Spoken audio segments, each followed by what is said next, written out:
जय जगन्नाथ समस्त को जेहेतु गाँ को आसी भाविली गाँ टिके बुलीदवा तो आप समस्ते जानी गाँ को केबे हेले केही भूली पारिबे नाही कहीं मनीष छोटरू बड़ होता है गाँव में गोटे पिलार पाठपढ़ा आरंभ होता है से गाँव पिलादिनर दुष्टामी कटि थाए गाँव गाँवर पाणीपाग परिवेश सबुबले मनीष को प्रिय लगी था गाँव में सबुजिमा खेत को देखिले मन को जो आनंद मिलता है तो सही आनंद आउ कौटी मिल पारे ना गाँवर बंध पानी जो सबु वर्गर लोक निजको स्वच्छ करि थांती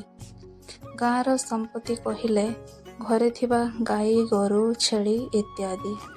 हुए तो बड़ इनकम न थाई पारे किंतु